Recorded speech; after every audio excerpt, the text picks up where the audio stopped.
I am looking to find. I am looking to find and the altar is the weight of 1 US gallon of water to find is approximately 8 I am looking to breathe 70 away. hydrogen waters I am and the looking altar is to write desecrated. away.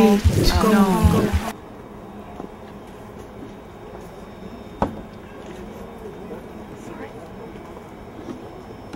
And in response to one of the, come on in with family, let's fill in. And no, not closer, just make sure everyone can get into the circle. So in response to one of the questions somebody asked, had some really poignant things to say about what the water represents. And it represents everything that everyone said. And specifically in this piece, come on in, sisters. And specifically in this piece, it represents my ancestral birth, it represents my spiritual birth, and it represents the lineage of women that came through, that I come through. So, so that's what the water represents specifically in this piece. Okay, so I would like to do something with y'all, if you would indulge me. If everyone could just take this gallon and just pour a little bit in and remember somebody. You don't have to say anything, and I'm not trying to convert anybody to anything, but just remember.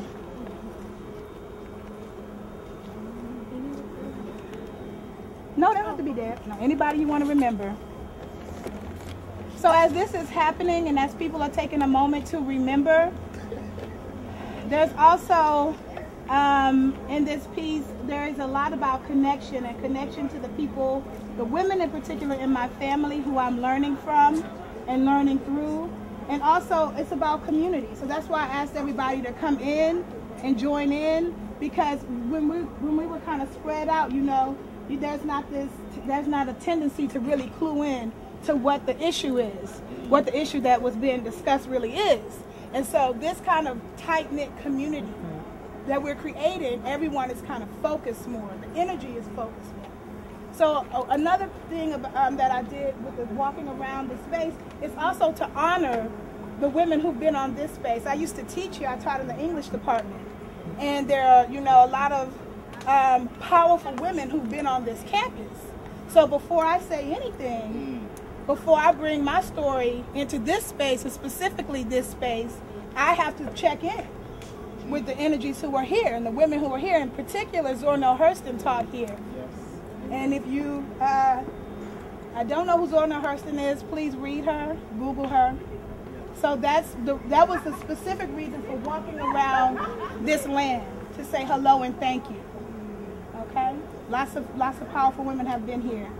A question was asked around what is the role of the erotic in the performance, of the erotic, not to mean the sex of the piece, but the sensory nature of the piece. And it is definitely something that I think the sensory nature, the erotic, has been kind of separated out in our culture. So you go to this place to be erotic, or you look at this thing to be erotic. But we're all erotic beings. So everything from the way we walk, the way we shift, the way we move, the way we think, even breath is erotic, okay? Even, you know, dance is erotic. Everything is erotic. So this piece and all of my work is about really engaging the senses. Because if something is turned off, if you can't smell it, if you can't see it, if you can't hear it, if you can't touch it or feel it, then something is going to be missing. We have to be fully engaged. And it is not only a performance technique, but it's a teaching tool as well. And it's, you know, for those of us who are teachers, and I believe we all are, if you're only teaching to one sensibility, then a lot is going to be missing. Is the water still going around? Okay. Has everybody got a sip of water? Okay. Don't let it miss you. Don't miss your blessing, okay? All right, church. Okay. So so that's what the water is about. And the divine feminine that Kimber asked me to think about, it all goes back to that. You know, it all goes back to how we get here and where we come from, and honoring her space now, and honoring her space throughout history and throughout time. So, and you know, Kimber, we could chop it up and we will chop it up more, but just in short, you know, it's definitely about honoring the feminine. Today's the first day of spring, so Happy New Year to everybody. Yeah.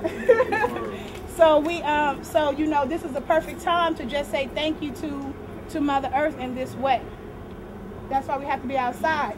I was talking to Brother Yusuf about how to do this piece, and you know, the auditorium just wouldn't have done it. You know, I can't splash water around and everything, but also it needed to be outside. We needed some time in the sun, you know. So if anything, even if the piece didn't move you, hopefully the sun did. Yeah. So I don't know if I addressed everybody's questions. The staff and the colors. So the staff, where's the brother who asked about the staff? Is he here? Okay. So the stick. First, let me just give you a little information about my process. So I have been really kind of trying to open up ways to think about rehearsal and performance, and how performance, and are there any theater majors here? No one in theater? Okay. Usually when you're getting ready to do a performance, right, you go to a theater, you get on a stage. But there are some people that believe that the world is a stage and that performance is everyday actions. It's not just about what you do when somebody pays a ticket to come see you, but it's how you engage. This is a performance. This is a performance of unity, of solidarity, of cleansing. So the staff is used in lots of different cultures. It could just be a walking stick to get you from here to there. Yesterday I was hiking at the Eno, and I found this stick, and I just decided to bring it with me. I wasn't planning on using the stick, but in certain spiritual cultures, that will be referred to as an egun staff or an ancestor staff. And you put that in a place where people who have passed on in your personal family, where you honor those people. So an egun staff is because, you know, elders usually are old, ancestors usually are old, and so it's a way to honor what they've been through in their journey. And also the colors, you were right on with the purple for royalty, and the blue is water. So the movements that I did here, I tried to think about what really communicates swimming again, and that's what I was doing. That's what I was trying to convey. Yeah, no problem. Where's the water? Wait a minute. This is all the water. All this water is left? Actually, y'all didn't really do nothing now. I'm gonna do my thing. We precious. We want to go all the way around. We want to go all the way around. Okay.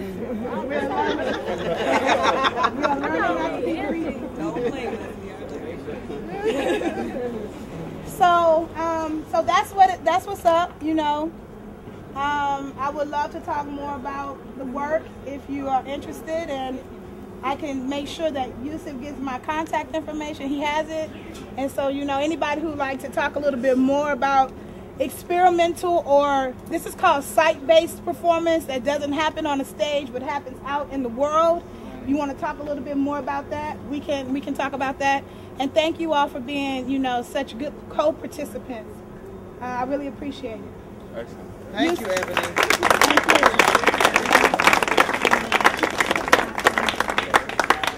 So we are going to show the film at approximately 2:30.